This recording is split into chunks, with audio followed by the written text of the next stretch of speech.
And what up, everybody? Welcome back to Feral Publications YouTube channel. This channel, we talk about zines and DIY publishing. And I got a letter in the mail from the homie Ed Tillman, also known as Cameraman Ed. And I believe it to be a zine, but let's find out. And it is Quirks issue number 12. Look at this. Boom. $3 or trade. edtillman.net. Information to the homie's site will be in the show notes. Quirks is Morse code shorthand for read you loud and clear. Content is taken from my sketchbooks, notebooks, and photo archives. First printing February 2023. This is number 12 of 40. And the homie Ed actually just submitted a comic for the Feral Comics project, which will be in the next issue coming out February 15th. The photography. That's one of the things that I love about Ed's zines is the photography in there, because a lot of the framing that he does, that's something that I want to capture more of. Like, I know to the naked eye this just looks like an underpass, but look at that, like all the leading lines. Like, I don't know what it is about it, and even the horizontal lines and them being a little off kilter. And this line right here, like, I don't know, like as a design it just works.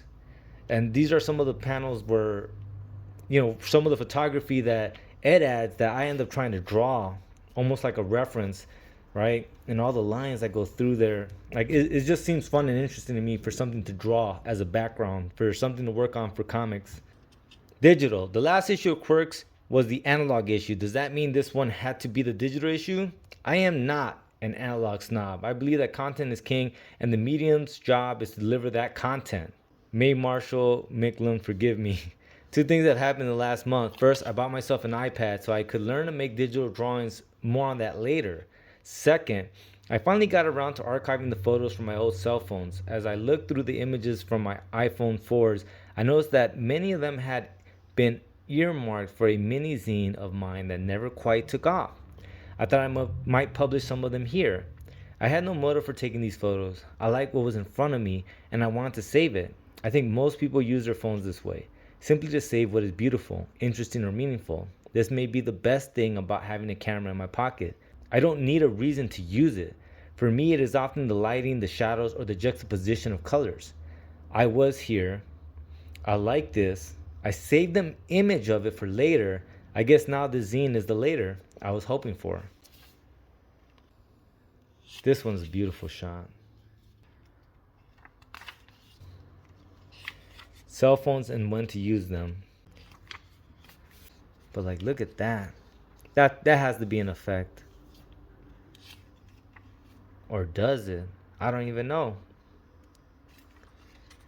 Tablet drawing, pow. Oh wow, so you even get a sneak peek, because this is something that will be in the next issue of Feral Comics, because the homie actually really knocked it out the park with that story. But as for the main story here, cell phones and when to use them. One of the things that Ed does really well in this story is that he adds that texture. For me, someone from LA who hasn't been on the red line for a long time, who hasn't been to North Hollywood for a while, and even for me in my age of remembering the pager, you know, because for a lot of us, for a while, we just didn't have cell phones, right? We were still rocking the pagers, and that wasn't necessarily a fashion choice. That was more of, I couldn't afford it even if I wanted one.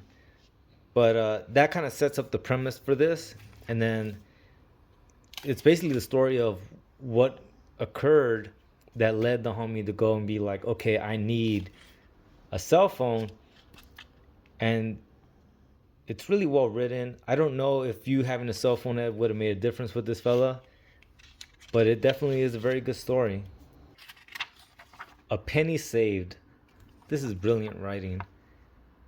And I don't even know if this is a true story. That's the thing about brilliant writers, that sometimes it's just so well written that you're kind of like, you wonder whether or not this is an actual reflection of something that occurred in their life, or if it's just such a clever juxtaposition of these two characters and these two different ways of being, and the main character being stuck in the middle. Basically, it's this idea of where this character comes from.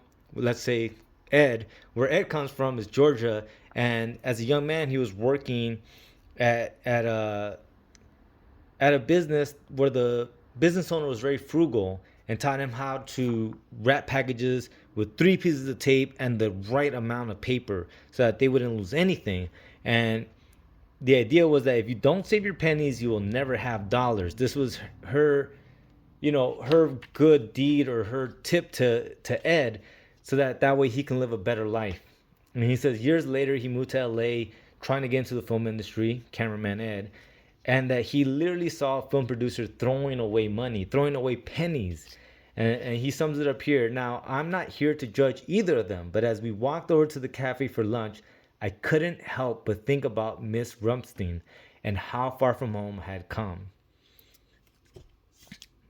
Just good storytelling, right? You have one extreme, another extreme.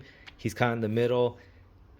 I like that, man. That was it. And it's like, think about the economy of time and space that he is using here. This is literally 2 paragraphs. 2 paragraphs, and he does this such a good distinction of it. Fucking well written, man. As always, Ed is doing amazing shit. Links will be in the show notes. Don't forget, you guys, Ed is down to trade. So if you make zines, you should be trading with the homie to get some of these, because they're hella good reads. Beyond that, thank you so much for watching. Please like, share, and subscribe, and I'll see you guys next time. Lates.